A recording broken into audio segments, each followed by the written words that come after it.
Parte 2. O Diário de Cristine Lucas. Sexta-feira, 9 de novembro.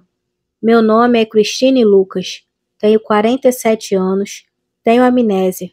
Estou sentada aqui nesta cama estranha, escrevendo a minha história, vestida com uma camisola de seda que parece que o homem lá embaixo, que me diz ser meu marido e se chamar Ben, comprou para mim no meu aniversário de 47 anos.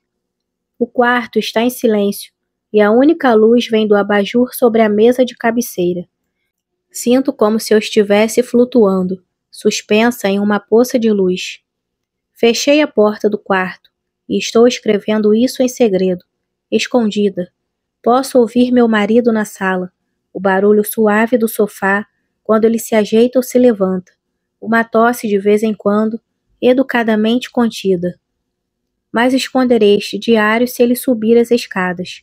Vou colocá-lo embaixo da cama ou do travesseiro. Não quero que ele veja que estou escrevendo aqui. Não quero ter de lhe explicar como eu consegui. Olho para o relógio na mesa de cabeceira. São quase 11 horas. Preciso escrever rápido. Imagino que logo irei ouvir a televisão ser desligada, o ranger do assoalho quando Ben atravessar a sala e o barulho dele desligando o interruptor. Será que ele iria até a cozinha fazer um sanduíche ou beber um copo d'água? Ou virá direto para a cama? Não sei. Não conheço seus hábitos. Não conheço nem sequer os meus. Porque não tenho memória. E segundo Ben, segundo o médico que encontrei esta tarde, quando eu dormir hoje à noite, a minha mente apagará tudo o que eu sei hoje, tudo o que eu fiz hoje, e acordarei amanhã como acordei hoje, achando que ainda sou uma criança, achando que ainda tenho uma vida inteira de escolhas pela frente, e então irei descobrir mais uma vez que estou errada. Minhas escolhas já foram feitas, metade da minha vida ficou para trás. O médico se chama Dr. Nash. Ele me ligou de manhã e veio me apanhar de carro. Me levou até um consultório. Quando ele me perguntou, eu lhe disse que nunca o havia visto antes na vida. Ele sorriu, embora não de modo agressivo, e abriu o computador que estava sobre sua mesa. Ele passou um filme, um trecho de um vídeo. Mostrava nós dois sentados com roupas diferentes, mas nas mesmas poltronas, no mesmo consultório. No filme, ele me entregava um lápis e me pedia para desenhar formas em um papel, mas só podendo olhá-las por um espelho, de modo que tudo parecesse ao contrário. Percebi que achei aquilo difícil, mas assistindo agora, tudo o que eu via foram os meus dedos enrugados e o brilho da aliança na minha mão esquerda. Quando terminei, ele pareceu satisfeito. Você está ficando mais rápida, disse ele no vídeo. Depois acrescentou que em algum lugar, no fundo, bem no fundo, eu devo estar me lembrando dos efeitos de semanas de prática, mesmo que não me lembre de haver praticado. Isso significa que sua memória de longo prazo deve estar operante em algum nível. Então eu sorri, mas não parecia feliz, e o filme terminou. O Dr. Nash fechou o computador. Informou que vínhamos nos encontrando havia algumas semanas, que tem um grave dano em alguma coisa chamada memória episódica. Explicou que isso significa que eu não consigo me lembrar de acontecimentos ou detalhes autobiográficos, e me disse que, em geral, isso se deve a algum tipo de problema neurológico, estrutural ou químico, disse ele, ou a um desequilíbrio hormonal. É muito raro e parece ter sido afetada de modo particularmente grave. Quando lhe perguntei quão grave, ele me disse que em certos dias não consigo me lembrar de quase nada além da primeira infância. Pensei na manhã de hoje, quando acordei sem memória nenhuma da minha vida adulta. Em certos dias, repeti. Ele não respondeu, e seu silêncio me disse o que ele realmente quisera dizer. A maioria dos dias. Ele falou que existiam tratamentos para amnésia persistente, medicamentos, hipnose, mas a maior parte já havia sido tentada. Porém, sua situação é singular. Você pode se ajudar, Cristine, disse ele, e quando lhe perguntei por quê, Ele me respondeu que é porque sou diferente da maioria das pessoas com amnésia. Seu padrão de sintomas não indica que suas memórias estejam perdidas para sempre, explicou ele. Você é capaz de se lembrar das coisas durante algumas horas, até dormir. Você pode até mesmo tirar uma soneca e ainda assim se lembrar das coisas ao acordar, desde que não tenha entrado em sono profundo. Isso é bastante incomum. A maioria dos amnésicos só consegue reter as lembranças por poucos segundos. E? Perguntei. Ele empurrou um caderno marrom por cima da mesa na minha direção. Acho que pode ser válido documentar seu tratamento, seus sentimentos, quaisquer impressões ou lembranças que lhe ocorram. Aqui. Eu estiquei o braço e apanhei o caderno das mãos dele. As páginas estavam em branco. Então esse é o meu tratamento? Pensei. Escrever um diário? Quero me lembrar das coisas, não apenas registrá-las. Ele deve ter percebido minha decepção.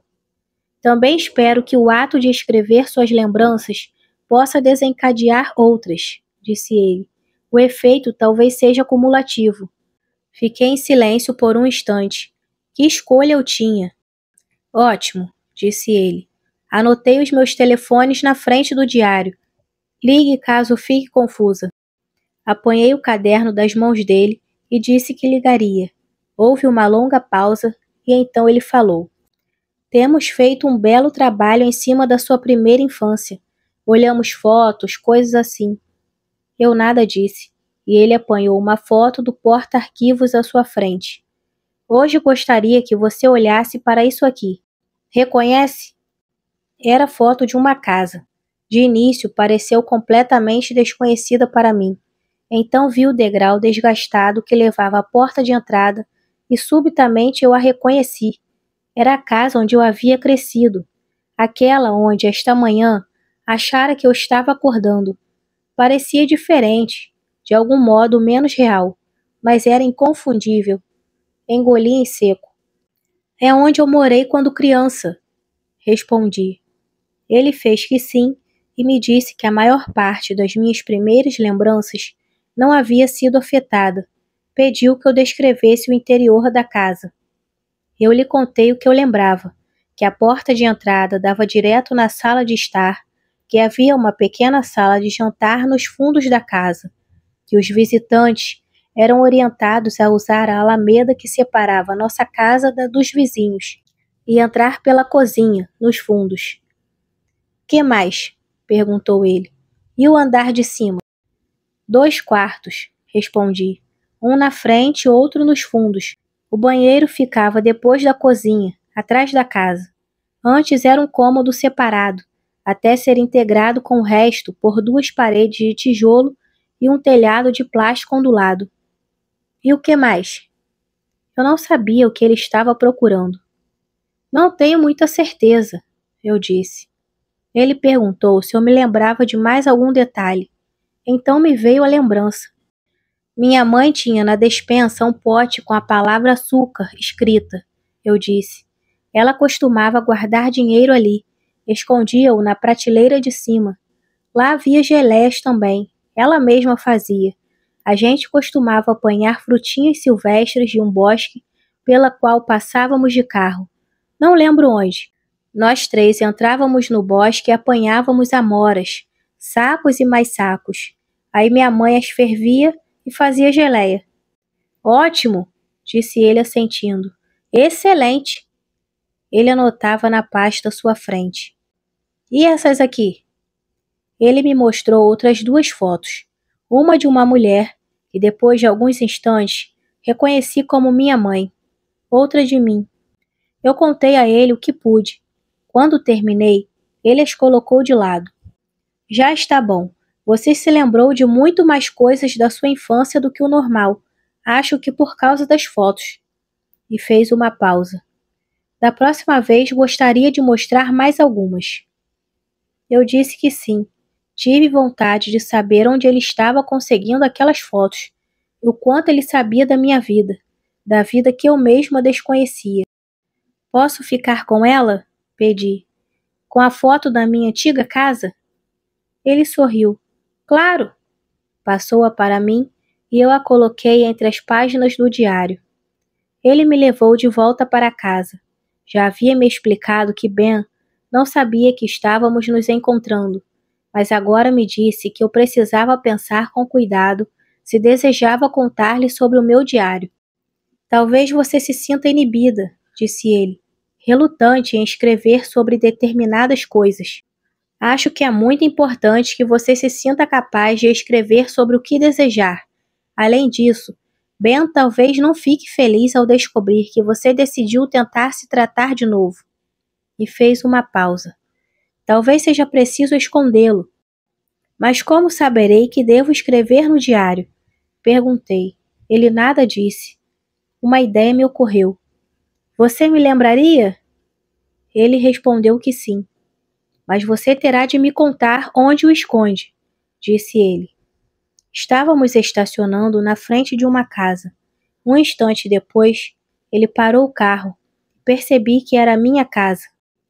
No armário, falei. Vou colocá-lo nos fundos do armário. Lembrei do que eu havia visto esta manhã, enquanto me vestia. Há uma caixa de sapatos ali. Vou colocá-lo lá dentro. Boa ideia, disse ele. Mas você terá de escrever no diário esta noite, antes de dormir. Senão amanhã ele será apenas mais um caderno em branco. Você não saberá o que ele é. Eu disse que escreveria, que compreendia. Saí do carro. Fique bem, Christine, disse ele. Agora estou sentada na cama, esperando o meu marido. Olho para a foto da casa onde cresci. Parece tão normal, tão mundana e tão familiar. Como vim parar aqui? Pensei. O que aconteceu? Qual é a minha história? Ouço as badaladas do relógio da sala. 00:30.